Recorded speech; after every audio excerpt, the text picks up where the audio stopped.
चरणों में मेरा कोटि कोटि प्रणाम। राधेश्याम। मेरे पूरे परिवार की तरफ अरे अब से प्रश्न करो, प्रश्न करो।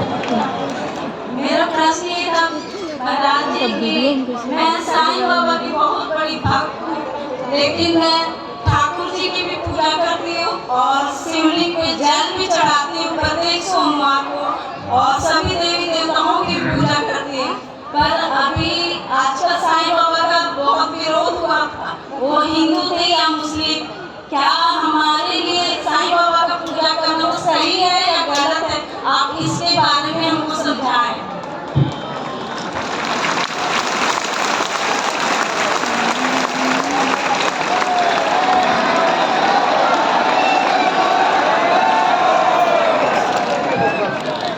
सुनिए,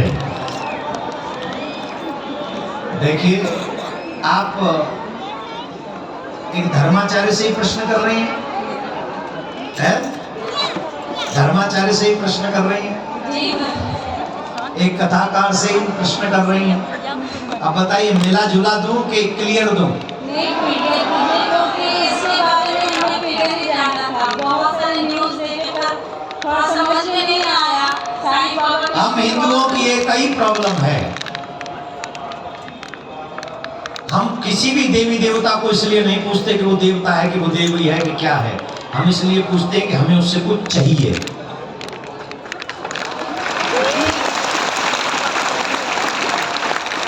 हमें कुछ चाहिए इसलिए हम उसकी पूजा करते हैं।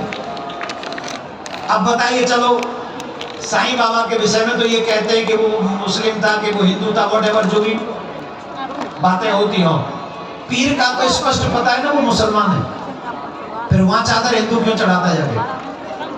उसका तो क्लियर मालूम है ना, फिर वहां कौन सी भ्रम है? सच ये है कि अगर आप मुझसे पूछना चाहते हैं, मेरे से क्वेश्चन है तो मैं इसका एक आंसर दूंगा। पूजनीय लोगों की पूजा करनी चाहिए, अपूजनीय व्यक्ति की कभी भी पूजा नहीं करनी चाहिए। अपूजनीय लोगों की पूजा करने वालों का कभी भी कल्याण नहीं होता, ये हमारे शास्त्र कहते हैं। अब मैं ये नहीं कहता कि साईं बाबा का अपमान करना चाहिए, नहीं। मेरी नजर में जिन्होंने भगवान का भजन किया, साधना की, चाहे वो किसी भी समाज के हों, वो आदरणीय है, उनका आदर करना चाहिए। लेकिन पूजा, देखो भगवान ने गीता में क्या कहा है, ये तो बाबा हैं, साईं बाबा हैं, ठीक है ना, साईं बाबा हैं, ठीक है ना, भगवान तो नहीं है ना, भगवान तो नहीं है, साईं बाबा हैं। अब भगवान ने तो देवी देवताओं की भी पूजा मना की है। गीता अगर आप पढ़ोगे तो गीता में भगवान ने कहा है कि अगर तुम देवी देवताओं की भी पूजा करोगे तो उसी देवी देवता के लोक में जाओगे, और उसी देवी देवता के लोक में जब तुम्हारे पुण्य पूरे हो जाएंगे, नष्ट हो जाएंगे, वापस धरती पे आना पड़ेगा तुम्हें। अगर तुम मेरी पूजा करोगे और अगर मेरे हो जाओगे तो तुम फिर कभी भी पृथ्वी पे वापस नहीं आओगे, मैं तुम्हारा कल्याण कर दूंगा। और ऐसा कहने वाला अकेला मेरा कृष्ण है, याद रखना इस बात को। पूरे ब्रह्मांड में ये किसी ने नहीं कहा है सिवाय मेरे कृष्ण के कि मैं तेरा कल्याण कर दूंगा, और जो मेरी पूजा करता है वो फिर वापस धरती पे। तो मेरी मानना, अगर कोई मेरी माने, देखो आप किसकी पूजा करोगे किसकी नहीं आपका पर्सनल विषय है, मैं आपको रोकूंगा नहीं, टोकूंगा नहीं, लेकिन जब प्रश्न करोगे तो सटीक जवाब ये दूंगा, जिनके घर में लड्डू गोपाल की पूजा है उसे किसी बाबा की पूजा करने की आवश्यकता नहीं, उसे फिर कृष्ण की ही पूजा करनी चाहिए।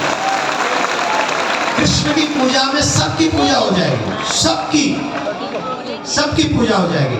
अब सनातनियों को 5 लोगों की पूजा करनी चाहिए। कौन से? एक अपना आराध्य राम कृष्ण, कोई भी हो वो एक ही है, नारायण एक ही है, ठीक। शिव, कुल देवी पार्वती, जो भी हो देवी, 9 देवियों में से कोई भी कुल देवी हो वो, एक सूरज, एक गणेश और एक अग्नि, इनकी पूजा करनी चाहिए हमको। सूर्य की, सूर्य और अग्नि एक ही, दोनों का तेज। गणेश, शिव, नारायण और कोई कुल देवी, ये 5 देव पूजा करो जिनसे पूरे है जाए काम। ये 5 देवों की पूजा करने से सनातनियों का हमेशा घर का उत्थान होता है। तो आप किसकी करेंगे पूजा किसकी नहीं वो आप जाने, पर हमसे पूछ रही है तो हम तो कहेंगे सनातनियों को 5 देवी देवताओं की पूजा करनी चाहिए, अपने आराध्य की जम के निष्ठा से पूजा करनी चाहिए। आपके आराध्य आपका बेड़ा पार जी करे। महाराज, मैं जन्माष्टमी भी करती हूँ बस वही शुरू कर दो, वहीं पे एंड कर दो। और ठाकुर जी की भी पूजा करती हूँ। बस ठाकुर जी पे टिक जाओ, कल्याण हो जाएगा। जाओ, राधे श्याम। आओ, राधे राधे। दे दो। इस बच्ची ने बहुत लोगों की